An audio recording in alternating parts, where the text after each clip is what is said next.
Hello dear learners, welcome to literature Adda. आज हम लोग डिस्कस करने वाले हैं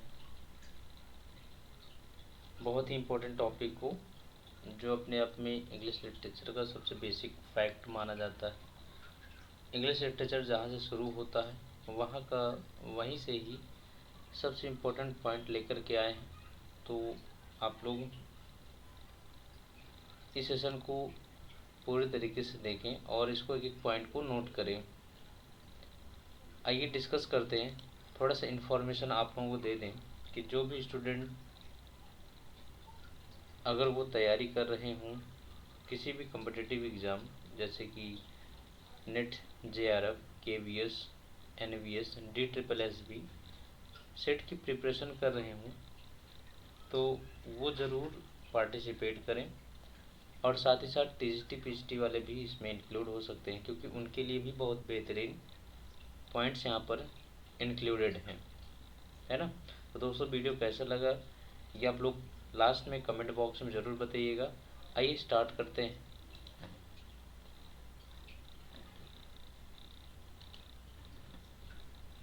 यहाँ पर हम लोग पहला पॉइंट डिस्कस करें। जैसे कि हम लोग जानते हैं कि जो भी पार्ट यहाँ से दिख रहा है लिटरेचर जानने से पहले हम लोग सबसे पहले ये समझते हैं कि क्रोनोलॉजी क्या होता है।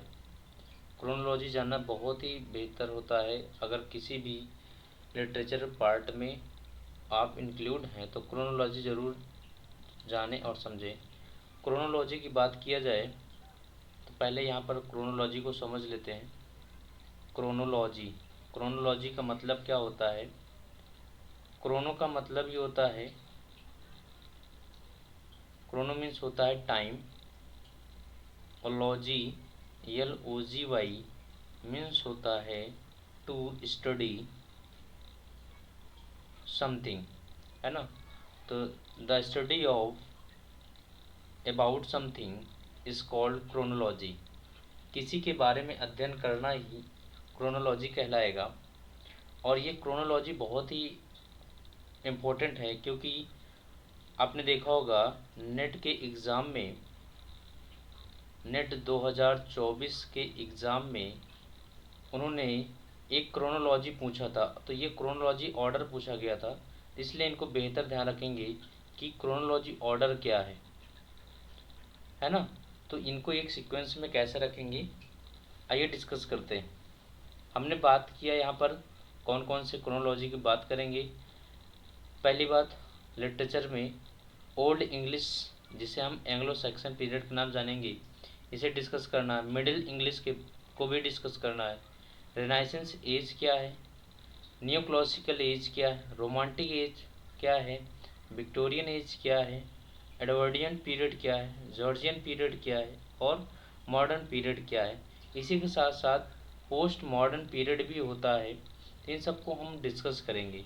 तो ये आपके कुछ ऑर्डर हैं। पहले तो सबसे पहले ओल्ड इंग्लिश, जिसे हम एंग्लो सैक्सन के नाम से जानेंगे, फिर मिडिल इंग्लिश या जिसे एंग्लो नॉर्मन पीरियड के नाम से जानेंगे, रिनाइसेंस एज है जिसे अर्ली मॉडर्न कहा जाता है, न्यू क्लासिकल है, अब इसकी सब कैटेगरी भी होगी, रोमांटिक पीरियड है, विक्टोरियन एज है। तो इनको एक ऑर्डर में हम यूज करेंगे। इनको एक एक पॉइंट को नोट कर लीजिएगा, ये बहुत ही बेहतरीन होने वाला है। क्योंकि मैं अगेन फिर से एक बार बता दूं कि नेट के 2024 के एग्ज़ाम में इन्हीं का क्रोनोलॉजी ऑर्डर पूछा गया है, और इनका डेट भी याद रखना है आपको। तो डेट हम बताने वाले हैं। प्लीज़ अगर अभी तक आपने सेशन को शेयर ना किया हो तो ज़रूर शेयर करें। आइए देखते हैं। अब इनमें हम लोग डिस्कस करते हैं कि इनका ऑर्डर क्या होना चाहिए।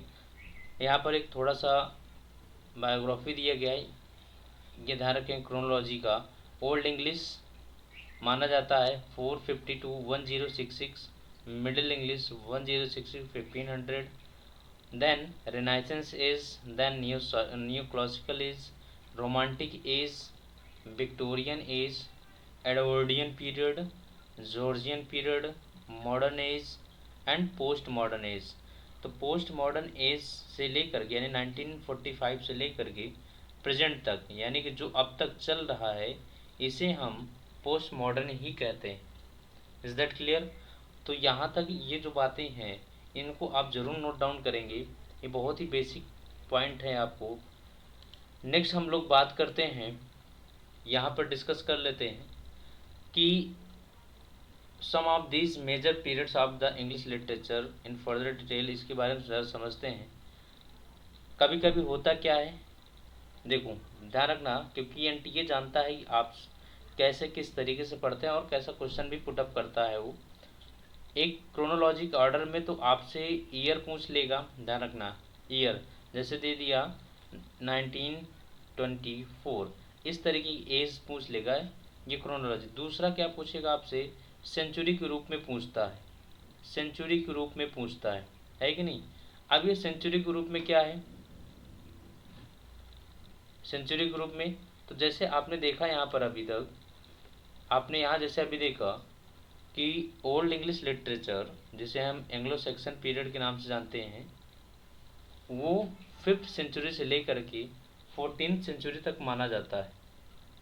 ये ध्यान रखना, 5th सेंचुरी से लेकर के 14th सेंचुरी तक आपका ओल्ड इंग्लिश लिटरेचर या फिर एंग्लो सैक्सन पीरियड के नाम से जाना जाता है।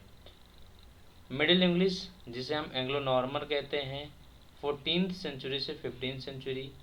एलिजाबेथन पीरियड, ये मोस्ट इम्पोर्टेंट पीरियड है 17th सेंचुरी में, यानी 16th सेंचुरी से लेकर के 17th सेंचुरी में एलिजाबेथन एज, या इसे हम the golden age of English literature को भी कहते हैं, है ना।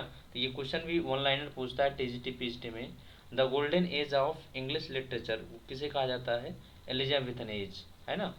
Which is age of belongs to golden age, Elizabethan age, is that clear.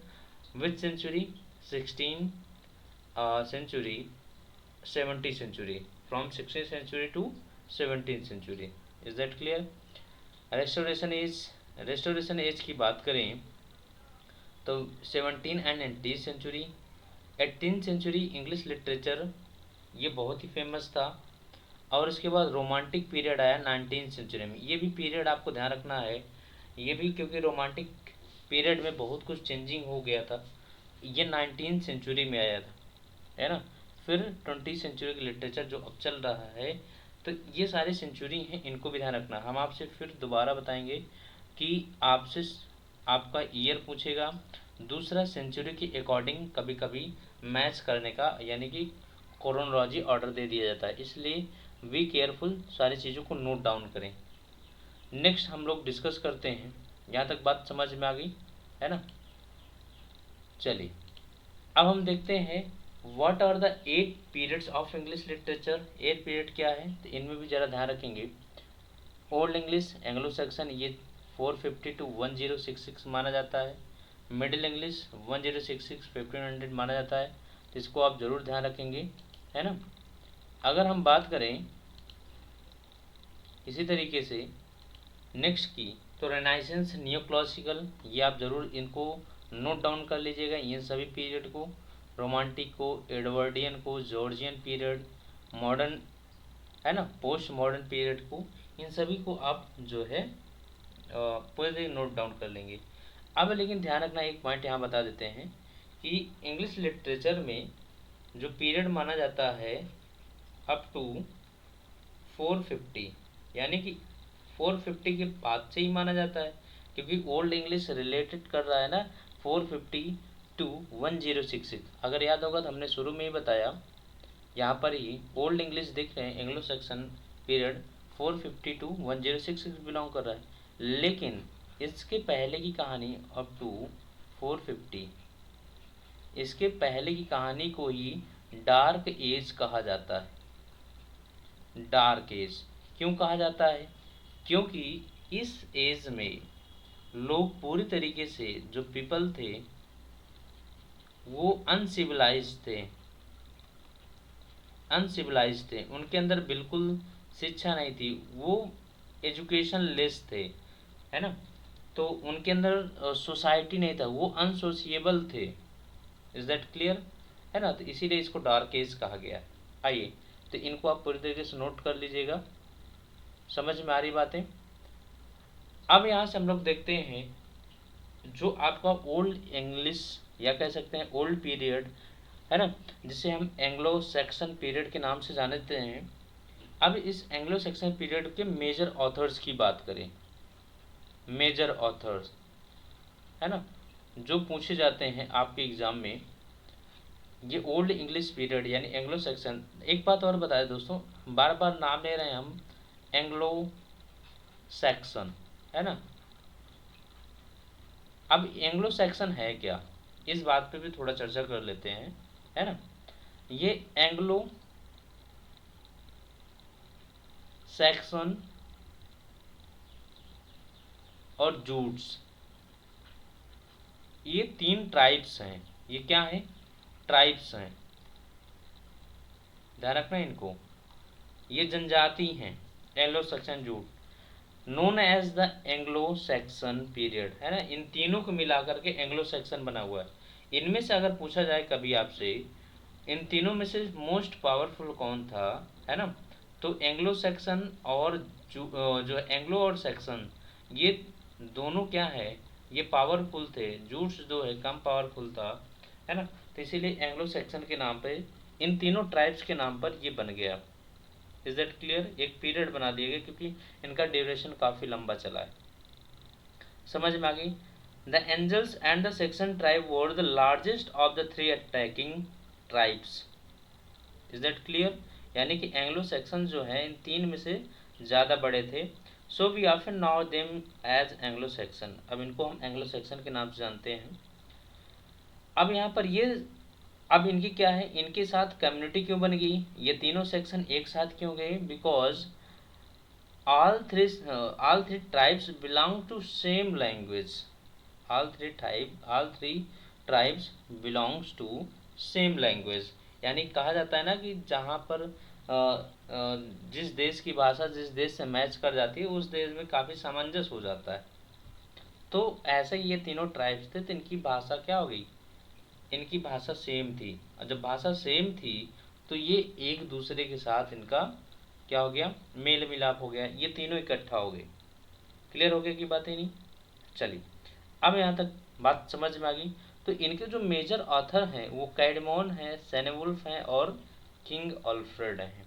कैडमोन, Cynewulf और king Alfred Anglo Saxon period के सबसे फेमस हैं। The poem Caedmon's hymn from the, अब एक पोएम थी इसी में, ये नोट डाउन कर सकते हैं,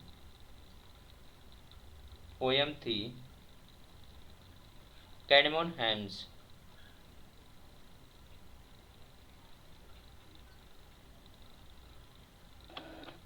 कैडमोन हैम, है ना, एक पोएम है। ये कब आई थी, ये 7th सेंचुरी में आई थी, इधर रखना दोस्तों।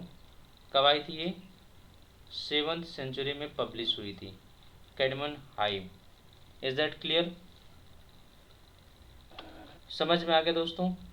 चलिए कोई दिक्कत यहाँ तक।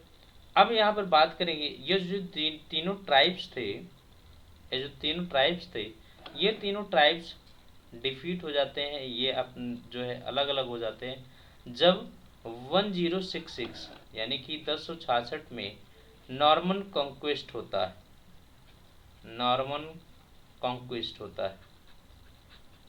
यानी कि जो नॉर्मन लोग होते हैं, आगे हम पढ़ेंगे, जिसे हम मिडिल इंग्लिश के नाम से जानते हैं, वो एंग्लो नॉर्मन कहते हैं। तो नॉर्मन जब आते हैं तो वो जो है इन तीनों ट्राइब्स को पराजित करते हैं। तो अब यहाँ से भी क्वेश्चन आता है कि नॉर्मन कंक्वेस्ट कब हुआ था, तो आप बता सकते हैं कि नॉर्मन कंक्वेस्ट कब हुआ था। समझ में आ गए दोस्तों। तो आप कह सकते हैं नॉर्मन कंक्वेस्ट 1066 में ही हुआ था। क्लियर, यहाँ तक बात समझ में आ गई। अच्छा, अब इनमें कुछ इनके जेनर्स थे। जेनर्स का मतलब ये है कि जो उनकी शैली थी, भाषा की शैली थी, ये किस तरह के लोग थे। जैसे समझिए जो एंग्लो थे, सेक्शंस थे, जूट्स थे, है ना, इनकी कुछ शैलियाँ थी। शैली का मतलब है कि इनके क्या कल्चर थे, इनका रहन सहन क्या था, है ना। तो इस तरह की कुछ इंपॉर्टेंट बातें हैं। तो जैसे कि इनकी जो पोएम वगैरह लिखते थे, जो एपिक लिखते थे, जो एपिक पोएट्री होती थी इनकी, उनमें लगभग मान चलिए वो हेजियोग्राफी टाइप का होता था, हेजियोग्राफी टाइप का होता था, है ना।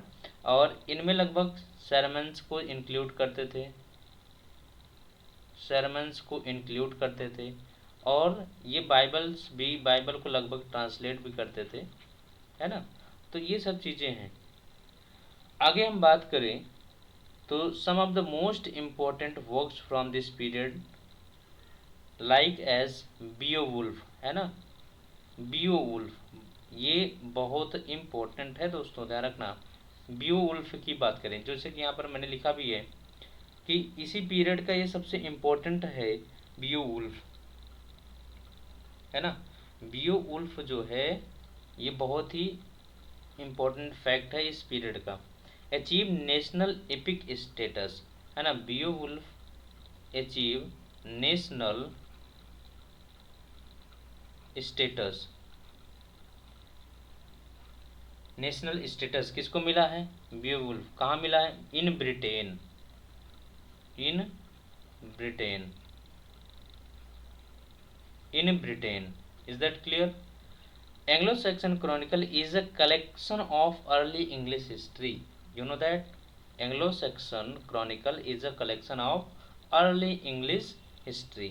English history का मतलब इंग्लिश पीपल, है ना, उनके इतिहास को कलेक्ट किया हुआ है, इसी के बारे में। पोएम हमने बता दिया, कैडमोन्स हैम 7th सेंचुरी में हुआ था, one of the oldest surviving written text in English, है ना, जो ये ओल्ड सबसे पुराना है, कैडमोन जो है सबसे पुराना जो इंग्लिश में लिखा गया है। मेजर पोएट्स आपसे बता दिए कि कैडमोन, सैनवुल्फ, किंग अल्फ्रेड। समझ में आ गई बातें यहाँ तक। चलिए बेवुल्फ की स्टोरी पढ़िएगा, या फिर मैं बेवुल्फ के बारे में एक पूरा डिटेल, एक पूरा स्पेशली वीडियो लेकर के आऊँगा, है ना, तो इसका डिटेल वहाँ पर आपको बताएंगे। समझ में आ गई।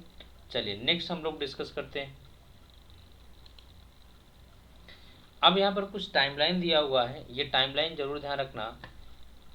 हालांकि हम लोग जानते हैं कि 330 यानी 350 की बात करें तो एंग्लो सेक्शन रेड इंग्लिश सोर and beaten back by the Romans, है ना। तो ये क्या है, एंग्लो सेक्शन जो है raid English shores and are beaten back by the Romans, Romans के द्वारा इनको 350 में क्या कर दिया, भगा दिया गया था। अब यहाँ पर Romans leave England and England सोर आर अपरूटेड, यानी कि यहाँ पर देख रहे हैं कि 410 ईस्वी में रोमन्स जो है वो इंग्लैंड को खाली करने लगे, और इंग्लैंड का जो एरिया था वो अपरूटेड होने लगा, अनप्रोटेक्टेड था, यानी असुरक्षित था। अब 449 या 450 में कौन आया, जूट्स आए, जूटलैंड से। एंजल कहाँ से आए, साउथ ऑफ डेनमार्क से आए, और सेक्शन कहाँ से आए, जर्मनी से। ये ध्यान रखना, ये जरूर नोट कर लीजिएगा कि जो एंग्लो सेक्शन और जूट्स हैं जो बताया गया आपको, तीनों ट्राइब्स, तो जो जूट्स हैं वो जूटलैंड से आए, जूट्स फ्रॉम जूटलैंड। एंजल्स ये साउथ डेनमार्क से आए हैं, साउथ ऑफ डेनमार्क, ठीक है। और सेक्शन कहाँ से आए हैं, जर्मनी से, जर्मनी से। तो इनका प्लेस कभी कभी पूछा जाता है, Jutes belongs to Jutland, Angles belong to south of Denmark and Saxon belong to Germany. ये जो सेक्शन आए थे तो ये कैंट में सेटल हो गए, वहाँ पर जाकर के सेटल हो गए। 595 में बात करें तो सेंट अगस्टाइन पीरियड आया था, यानी सेंट अगस्टाइन की बात कर रहे हैं। ये क्रिश्चियनिटी लाए थे ब्रिटेन से, फ्रॉम रोम, है ना, रोम से ब्रिटेन क्रिश्चियनिटी लाए थे। और आर्कियो सब कंटेम्परेरी टेल्स, जैसे कहानी आगे हम बताएंगे। 617 में नॉर्थम्ब्रिया बिकम सुप्रीम किंगडम, ये जरूर ध्यान रखना। When Northumbria become supreme kingdom, तो 617 एडी में, है ना, 617 ईस्वी में नॉर्थम्ब्रिया जो है वो सुप्रीम यानी पावर में आ गया था। और वाइकिंग्स इन्वेजन भी शुरू हो गए थे, वाइकिंग्स का आक्रमण भी शुरू हो गया था। तो अब कब शुरू हुआ था, 787 में। अब ये नॉर्मन कंक्विस्ट, ये पीरियड जरूर ध्यान रखना कि नॉर्मन कंक्विस्ट कब हुआ था, 1066 में हुआ था। यहाँ तक बात समझ में आ गई। नेक्स्ट हम लोग बात करें दोस्तों, तो जो कुछ वर्क है सेनेवुल्फ का, मैंने कैडेमोन, सेनेवुल्फ और एक नाम बताया था, याद होगा आप लोगों को, है ना, किंग अल्फ्रेड। तो इनमें से वर्क ऑफ सेनेवुल्फ की बात करें तो सेनेवुल्फ ने कुछ वर्क लिखे हैं। कैसे वर्क लिखे हैं ज़रा ध्यान रखिएगा। अच्छा, एक बात और यहाँ पर छूट गई है, थोड़ा सा ध्यान रखेंगे दोस्तों। यहाँ बताना था, ये देखिए बेवुल्फ के बारे में, हालांकि इसकी स्टोरी हम बताएंगे आपको, लेकिन ये पॉइंट जरूर ध्यान रखिएगा। Beowulf is the first old English epic है और 3182 एलिटरेटिव लाइन्स में लिखी गई है। The story set in pagan Scandinavia in the 6th century, यानी कि इसकी स्टोरी जो है पैगन स्कैंडिनेविया में है, सेट की गई है, और कब, 6th सेंचुरी में इस्टेब्लिश की गई है। क्लियर हो गया है ना। तो जरूर ध्यान रखना, ये कुछ इंपॉर्टेंट फैक्ट। तो देखिए ओल्ड इंग्लिश या एंग्लो सेक्शन पीरियड में कोई ऐसा पॉइंट नहीं होगा जो छूटेगा, जो इम्पोर्टेंट फैक्ट है वो सब आपको दिया जा रहा है।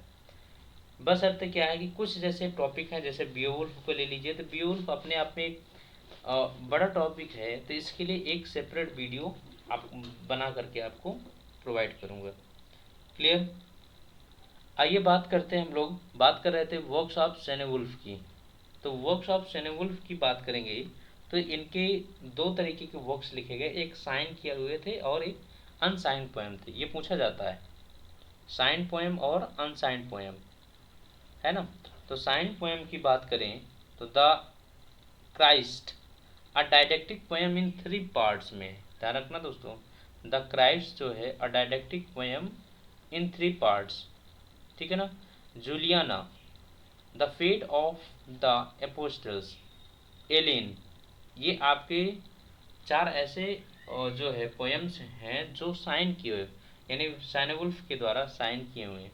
अनसाइन कौन कौन से हैं, Andreas, the phoenix, the dream of the rood, the descent into hell, Guthlac, the wanderer, some of the riddles.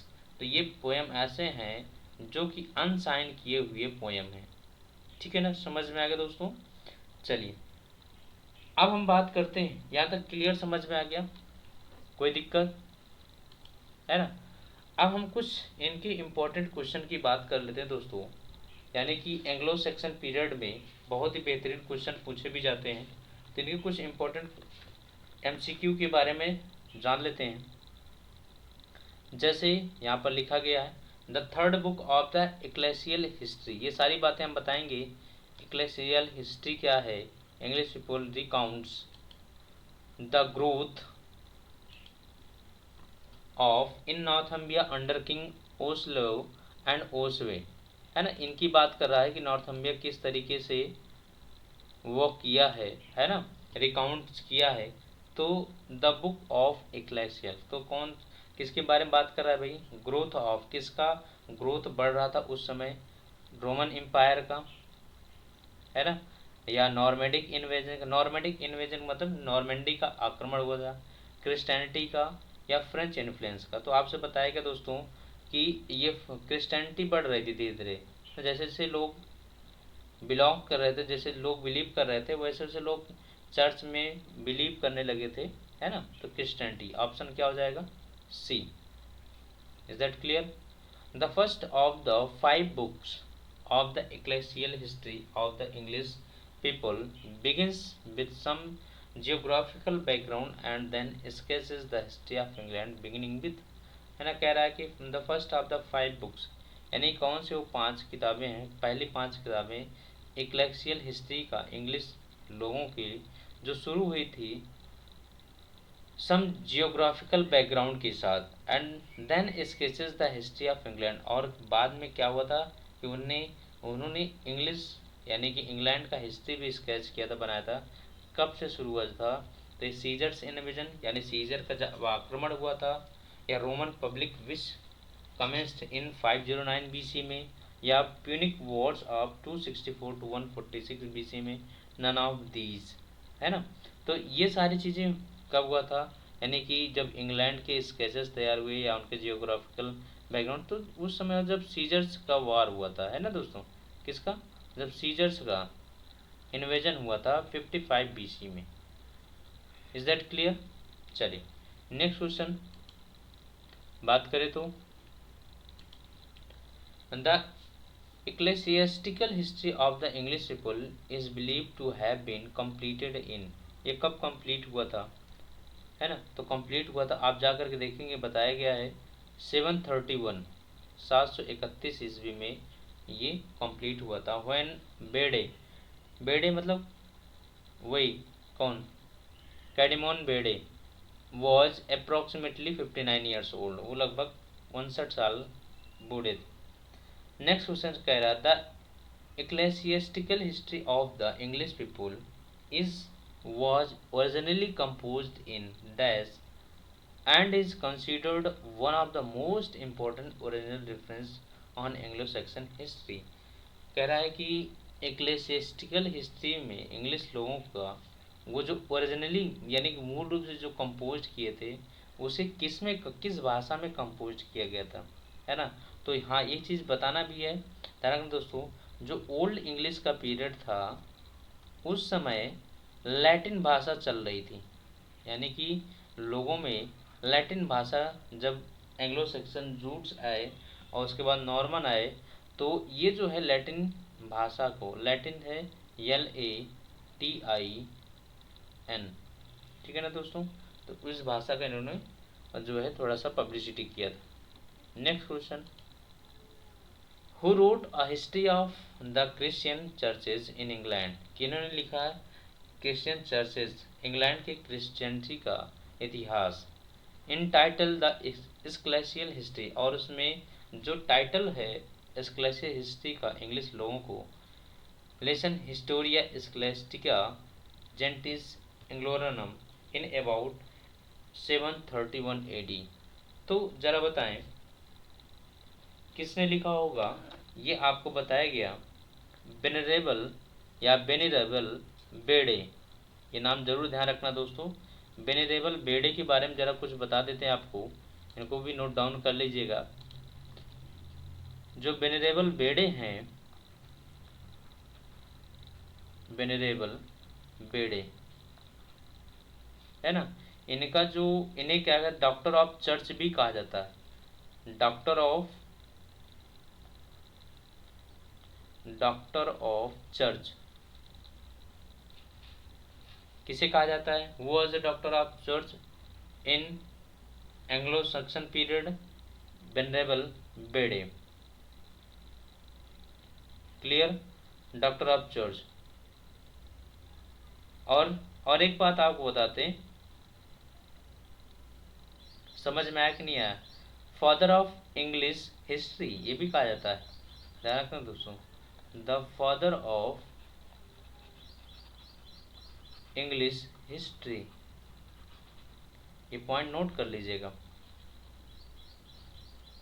The father of English history कौन कहा जाता है, वेनरेबल बेड़े को ही डॉक्टर ऑफ चर्च और the father of English history कहा जाता है। इज दैट क्लियर, समझ में आ गया। चलिए, हिल्डा ऑफ विडबाई और Hilda of Whitby 614 to 680 is and the founding abbess of the monastery at white Whitby, है ना। तो ये मोनेस्ट्री चर्च की बात कर रहा है, तो चर्च से बिलोंग कौन कर रहा है, क्रिश्चियन, है ना। ज़्यादातर क्रिश्चियनिटी का बहुत तेज़ी से प्रचार हो रहा था, रोमन मॉन्ग की नहीं बात कर रहे हैं, न जर्मन मॉन्ग, फ्रेंच की, कुल मिलाकर के ये सब इंक्लूड थे। तो हम सीधे सीधे बात करेंगे क्रिश्चियनिटी के बारे में। Is that clear. Next question, Caedmon, Caedmon 657 to 684 यानी 657 से 684 is the earliest dash whose name is known, है ना। जरा बताइए, English poet, French poet, German poet या लैटिन पोएट, कौन थे। तो सिम कैडिमोन कौन थे भाई, इंग्लिश पोएट थे, है ना। फ्रेंच नहीं थे, जर्मन नहीं थे, लैटिन नहीं थे, इंग्लिश पोएट थे।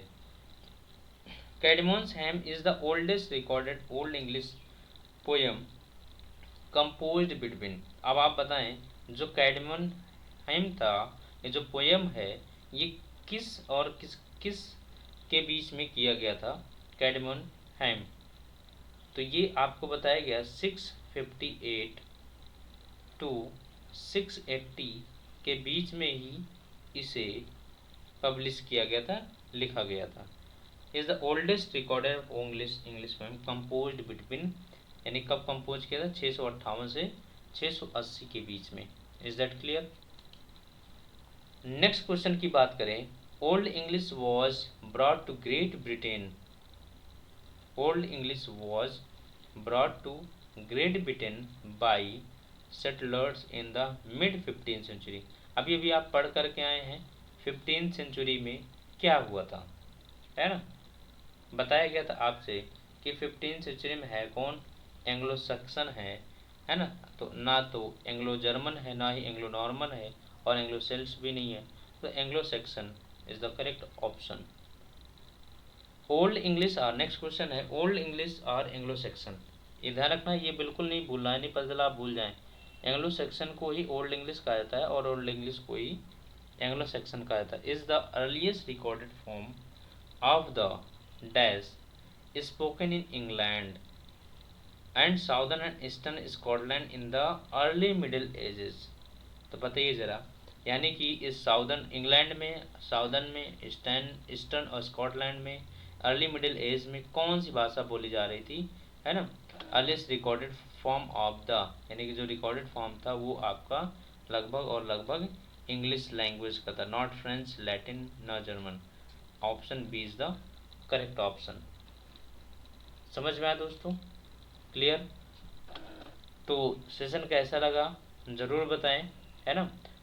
देखिए दोस्तों, जैसा कि आप जानते हैं आज जो भी बताया गया, जैसे बियोवुल्फ के बारे में आपको बताया गया, तो बियोवुल्फ की स्टोरी आपको ज़रूर जाकर के पढ़नी होगी। इसके बारे में, इसके अबाउट के बारे में ज़रूर जानना है। इसके लिए हम आपको एक अलग से वीडियो बना करके देंगे, है ना, जिससे कि हर एक पॉइंट व्यू से जो भी क्वेश्चन पूछा जाता है वो आप में डाउट में न रहे। Is that clear. तो सेशन कैसा लगा ज़रूर बताएं। जो भी टॉपिक आप लिटरेचर में पढ़ना चाहते हैं वो भी कमेंट में आप कर सकते हैं।